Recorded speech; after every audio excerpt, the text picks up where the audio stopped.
Hello friends, இன்றைக்கி நம்ம பார்க்கக்கூடிய ஆசனம் திரிகோணாசனம். ட்ரையாங்கிள் போஸ்னு சொல்லக்கூடிய ஆசனம் இது திரிகோணாசனம். அதை எப்படி செய்யறதுன்னு செயல்முறை விளக்கத்தில் பார்க்கலாம். திரிகோணாசனம் செய்யறதுக்கு நம்ம மேட்டோட ஒரு சைடில் ஃபஸ்ட்டு நின்றுக்க போகிறோம். சமஸ்திதியில் 2 காலையும் சேர்த்து வச்சுட்டு இப்போ நம்ம ரைட் ஹேண்ட் சைட்லேருந்து ஆரம்பிக்கிறேன். ஸோ இதில் நல்ல ஒரு பிக் ஸ்டெப், லெஃப்ட் லெக்கை நம்ம தள்ளி எடுத்து ஒரு பெரிய ஸ்டெப் வைக்க போகிறோம். இதான் உங்களோட ஸ்டார்டிங் ஸ்டெப். ஸோ இதில் 2 காலும் ஒரே லைனில் இருக்கான்னு பார்த்துக்கோங்க, அட்ஜஸ்ட் பண்ணிக்கோங்க. ஸோ 2 ஹீலும் ஒரே லைனை, ஸ்லைட்டாக கால் வெளிப்புறம் பார்த்தா மாதிரி திருப்பிக்க போகிறோம். ஸோ இதான் உங்களோட ஸ்டார்டிங் பொசிஷன். இங்கேருந்து இன்ஹேல் உள்மூச்சை எடுத்துகிட்டே கைகளை 2 ஷோல்டர் லெவலுக்கு எடுத்துக்க போகிறோம். எக்ஸேல் வெளிமூச்சை விட்டுட்டு ஸ்லைட் டவுன், லெஃப்ட் சைடாக நம்ம ஸ்லைட் பண்ண போகிறோம் கீழே. யாருக்கு தர வரைக்கும் ரீச் பண்ண முடியுமோ அவங்க கையை தரையில் வைக்கலாம். முடியாதவங்க எது வரைக்கும் நமக்கு ரீச் ஆகுதோ அங்கே வச்சுட்டு நல்லா கழுத்தை திருப்பி மேல் கையை பாருங்கள். இப்போ கழுத்து வலி இருக்கிறவங்க கழுத்தை திருப்ப வேண்டாம், நெக் இப்படியே வச்சுக்கலாம், சென்டர்லேயே வச்சுக்கலாம். இன்ஹேல் உள்மூச்சை எடுத்துகிட்டு சென்டர் பொசிஷனுக்கு வந்துடலாம். இப்போது அடுத்த சைடு செய்ய போகிறோம். Exhale slide down, right side மெதுவாக ஸ்லைட் பண்ணிகிட்டே போகிறோம். தரையில் வைக்க முடியும்னா கையை நல்லா கீழே வச்சுட்டு கழுத்தை திருப்பி மேலே பார்க்கணும். ரீச் பண்ண முடியாதவங்க இப்படி பாதையில் இருந்தால் பரவாயில்ல, கழுத்தை திருப்பி மேல் கையை பாருங்கள். கழுத்து வலி இருக்கிறவங்க கழுத்தை திருப்ப வேண்டாம், கழுத்து இப்படி சென்டர்லேயே இருக்கலாம் வலி சரியாக போகிற வரைக்கும். Inhale centre, arms down. So இந்த 6 ஸ்டெப்ஸ் இருக்கக்கூடிய இந்த திரிகோணாசனத்துக்கு பேர் பார்ஷ்வா, லேட்ரல் வேரியேஷன் பேர். இதை இன்னொரு முறை செய்யலாம். இன்ஹேல் ஆர்ம்ஸ் அப், எக்ஸேல் வெளிமூச்சை விட்டுட்டு slide down on the left side, கழுத்தை திருப்பி மேலே பாருங்கள். இன்ஹேல் சென்டருக்கு வரைச்சே கழுத்து சென்டரை முதல்ல கீழே இறக்கிட்டு உடம்பு மேலே எடுத்துகிட்டு வந்துடுங்க. Exhale right side, right lateral, நல்லா கழுத்து திருப்பி மேல் பக்கமாக பார்க்கணும். இன்ஹேல் கழுத்தை கீழே இறக்கிட்டு centre position, arms down, feet together, காலை சேர்த்துடலாம். ஸோ இப்போது முதுகு வலி இருக்கிறவங்க இல்லை பிகினர்ஸ் அவங்க எப்படி செய்யறதுன்னு மாடிஃபிகேஷன்ஸ் பார்க்கலாம். ஸோ ஸ்டாண்டிங் பொசிஷன் ஒரு சைடாக போயிட போகிறோம். Big step on the left. Inhale hands to shoulder level. Exhale நல்லா முட்டியை மடிச்சுட்டே நம்ம ஒரு சைடாக போகலாம். லெஃப்ட் சைடு, லெஃப்ட் லேட்ரல், முட்டியை மடிச்சுட்டே போங்க. கையை கீழே வச்சுட்டு கழுத்தை திருப்பி மேலே பார்க்கலாம். இன்ஹேல் கழுத்தை கீழே இறக்கிட்டு சென்டர் பொசிஷன், கமாப், உள்மூச்சு எடுத்துகிட்டே மேலே வர போகிறோம். எக்ஸேல் ரைட் சைடு லேட்ரல், முட்டியை மடிச்சுட்டே போங்க. கழுத்தை திருப்பி மேல் பக்கமாக பார்க்கணும். இன்ஹேல் கழுத்தை கீழே இறக்கிட்டு centre position, arms down, relax. இப்போ காலை சேர்த்துடலாம், ஃபீட் டுகெதர். முன்னாடியே சொன்ன மாதிரி முதுகு வலி இருக்கிறவங்க, ரொம்ப அக்யூட் க்ரானிக் பெயின் இருக்கிறவங்கலாம் இதை அவாய்ட் பண்ணணும். லைட்டாக அன்றைக்கி மாத்திரம்தான் கொஞ்சமாக ஸ்ட்ரெயின் இருக்குது, அவங்கெல்லாம் பண்ணிக்கலாம் எல்லா ஆசனமுமே. என்ன ப்ராப்ளம் இருந்தாலும் நான் திரும்ப திரும்ப ஒரு எபிசோட்லேயும் சொல்கிறதுக்கு காரணம் என்னன்னா, நம்ம யோகா பண்ணி இன்ஜுரி வந்துருச்சு, யூடியூப்பை பார்த்து கற்றுட்டேன், அந்த மாதிரி காம்ப்ளிகேஷன்ஸ் வரக்கூடாதுங்கிறதுக்கு தான் நான் திருப்பி ஒரு எச்சரிக்கையாக இதை திருப்பி சொல்கிறதுக்கு காரணமே. ஸோ நல்லா பார்த்து பண்ணுங்கள், நிதானமாக பண்ணுங்கள். எந்த ப்ராப்ளம் இருந்தாலும் ஒரு டீச்சர்கிட்டயோ டாக்டர்கிட்டயோ ஒரு ஒப்பீனியன் வாங்கிட்டு நேராக கன்சல்ட் பண்ணிவிட்டு செய்கிறது தான் பெட்டர். இப்போ இந்த திரிகோண ஆசனத்திலேயே இன்னொரு வேரியேஷன் இருக்குது, ட்விஸ்ட்னு சொல்லுவோம், பரிவிருத்தி பேதா. அது எப்படி செய்யறதுன்னு பார்க்கலாம். அதுவுமே ஸ்டார்டிங் பொசிஷன் மேட்டோட கார்னர் ஒரு சைடு ஒரு எட்ஜிலேருந்து ஆரம்பிக்க போகிறோம். நல்ல big step on the left leg. எல்லா ஸ்டார்டிங் பொசிஷனும் அதே தான். 2 காலம் ஒரே லைனில் இருக்கா பார்த்துக்கோங்க. 2 ஃபீட்டும் open to 45 degrees. Hands by the sides. Inhale உள்மூச்சை எடுத்துகிட்டு கைகளை ஷோல்டர் லெவலுக்கு எடுத்துக்க போகிறோம். எக்ஸேல் இதில் ட்விஸ்ட் அப்படின்னா ரைட் ஹேண்ட் லெஃப்ட் சைடுக்கு போகணும். முதல்ல நின்ன வாக்கிலேயே உடம்பை திருப்ப பாருங்கள். ட்விஸ்ட் பண்ணிவிட்டு அப்படியே ட்விஸ்ட்டில் குனிஞ்சிட்டே கீழே போகணும். இந்த ரைட் கையோட எல்போ லெஃப்ட் முட்டிக்கு வெளியில் போகிற மாதிரி. முடியாதவங்க இப்படி உள்ளே வச்சுக்கலாம். யாருக்கு எங்கே வருதோ நீங்கள் அந்த பொசிஷன்லேருந்து ஆரம்பிச்சுக்கலாம். தரையில் கையை வச்சுட்டு நல்ல கழுத்தை திருப்பி மேலே பார்க்க போகிறோம். கழுத்து வலி இருக்கிறவங்க கழுத்தை திருப்ப வேண்டாம், கழுத்து சென்டர்லேயே இருக்கலாம். நான் இன்ஹேல் சென்டர் பொசிஷன், மெதுவாக மேலே வந்துட போகிறோம்.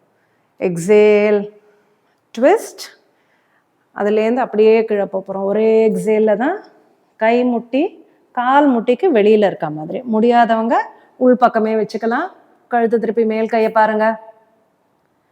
Inhale, neck down, come to centre, arms down, காலை ரெண்டும் சேர்த்துடலாம், ஃபீட் டுகெதர். இப்போ இந்த பொசிஷனே செய்ய முடியாதவங்க எப்படி செய்யறது, ஃபர்ஸ்ட் டைம் பண்ண போறீங்க அப்படின்னா அதுக்கு உண்டான மாடிஃபிகேஷன் பார்க்கலாம். அதுக்கு வந்து நம்ம பிளாக்ஸ் யூஸ் பண்ணிக்கலாம். நல்ல ஃபீட் அப்பார்ட், கால் நல்லா ஸ்ட்ரெச் பண்ணி வச்சுட்டு இப்படி பிளாக்கை வெளி சைட்லேயும் வச்சுக்கலாம், உள்ளேயும் வச்சுக்கலாம். உங்களுக்கு எப்படி கம்ஃபர்டபுளாக இருக்கோ அந்த மாதிரி. இப்போ பிகினர்ஸுங்கிறதுனால நான் இப்போ உள் சைடே வைக்கிறேன் பிளாக்கை. Inhale, arms up, shoulder level. Exhale, left twist, நல்லா லெஃப்ட் பக்கமாக ட்விஸ்ட் பண்ண போகிறோம். கையை பிளாக் மேலே சப்போர்ட்டுக்கு வச்சுக்கலாம். ஸோ இப்போ வந்து உங்களுக்கு பிகினர் ஸ்டேஜுக்கு இது ஈஸியாக இருக்கும்.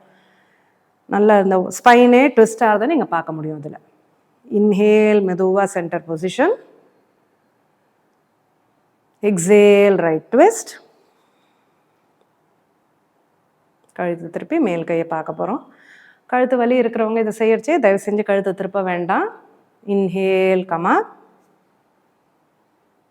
arms down, relax, feet together. Okay, so இந்த திரிகோணாசனம் 2 வேரியேஷன் பார்த்தோம். இதோட பெனிஃபிட் என்னன்னா, நல்ல உங்களுக்கே செய்யறச்சவே தெரியும், நல்ல ஹிப்பு வைடு ஓப்பன் ஆகக்கூடியது, காலெல்லாம் நல்ல ஸ்ட்ரெச் கிடைக்கக்கூடியது. அது மாதிரி லேட்ரல் சைட்ஸில் பண்ணுறச்சே இடுப்பில் சைட்ஸில் வெயிட் இருக்கிறவங்களுக்குலாம் ரொம்பவே யூஸ்ஃபுல்லாக இருக்கக்கூடிய ஆசனம். இந்த ரெண்டுமே வந்து உங்களுக்கு டைஜஷனுக்கும் ரொம்ப ஹெல்ப்ஃபுல்லாக இருக்கக்கூடிய ஆசனம். இதோட கவுண்டர் அப்படின்னா, ஸோ இப்போ ஆசனத்துக்கே கவுண்டர் ஆசனம்னு சில இதெல்லாம் சொல்லுவோம். என்னன்னா, நம்ம ஒரு ஆசனம் பண்ணுறோம், அதுக்கு ஒரு பெனிஃபிட் கிடைக்கிறது, கூடவே நமக்கு வந்து கொஞ்சம் உடம்பு சில ஸ்ட்ரெயின் எல்லாமும் இருக்கும். ஸோ நம்ம இந்த கவுண்டர் ஆசனம் அப்படின்னு பண்ணுறச்சே அந்த ஸ்ட்ரெயின் எல்லாம் எடுக்கக்கூடியதாக அமையும் இந்த கவுண்டர் ஆசனம். ஸோ இப்போ இதுக்கு உண்டான கவுண்டர் ஆசனமாகவும் இருக்கும், தனியாகவே அது பிரசாரித்த பாத உத்தான ஆசனம்ங்கிறாக அதுக்கு உண்டான பெனிஃபிட்ஸும் நிறையவே இருக்குது. அது எப்படி செய்யறதுன்னு பார்க்கலாம். ஸோ அதுவுமே இந்த மாதிரி ஸ்டார்டிங் பொசிஷன், நீங்கள் மேட்டோட சைடில் வர போகிறீங்க. ஸோ பிகினர்ஸ் லெவல், உங்களுக்கு கால் எவ்வளோ தூரம் கம்ஃபர்டபுளாக இருக்கோ நகர்த்தி வச்சுக்கலாம். கொஞ்சம் ப்ராக்டிஸ் ஆனவங்க நல்ல பெரிய வைட் ஸ்டெப்பாக எடுத்துக்கலாம். நீங்கள் பிகினர்ஸ் லெவலுக்கு வந்து லக்ஷ்மி டெமான்ஸ்ட்ரேஷன் காமிப்பாங்க. அட்வான்ஸ்டு ப்ராக்டிஷனர்னா இதை எப்படி செய்யறதுன்னு நான் காமிக்கிறேன். ஸோ நல்ல பெரிய big step on the left.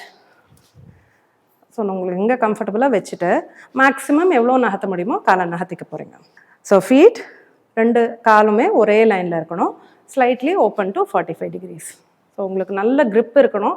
இது கொஞ்சம் ப்ராக்டிஸ் பண்ண அதுக்கப்புறமா செய்ய வேண்டிய ஆசனம். இனிஷியல் லெவல் புதுசாக தான் ப்ராக்டிஸ் பண்ணுறீங்கன்னா கொஞ்சம் காலை கிட்ட வச்சுட்டே கொஞ்சம் கிட்ட வச்சுக்கோங்க. ஸோ லக்ஷ்மி பண்ணுற மாதிரி கொஞ்சம் கிட்ட வச்சுட்டே நீங்கள் ப்ராக்டிஸ் பண்ணலாம்.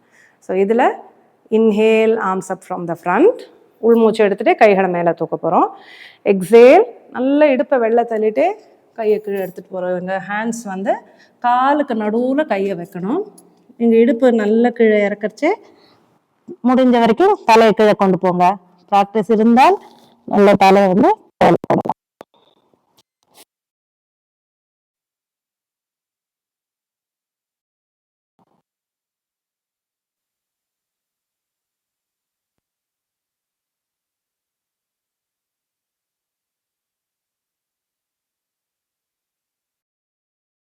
Arms down. இன்னொரு முறை இந்த ப்ராக்டிஸ் பார்க்கலாம். Inhale, arms up from the front. Exhale, first இடுப்பை நல்லா வெள்ளை தள்ளிக்கங்க, வெளி மூச்சை விட்டுட்டு முன்னாடி குனிய போகிறீங்க. கைகளை வந்து காலுக்கு நடுவில் வச்சுக்க போகிறோம். தலையை வந்து தரையில் தொடரும், உச்சந்தலை வந்து தரையில் தொடுற மாதிரி. இன்ஹேல் பண்ண,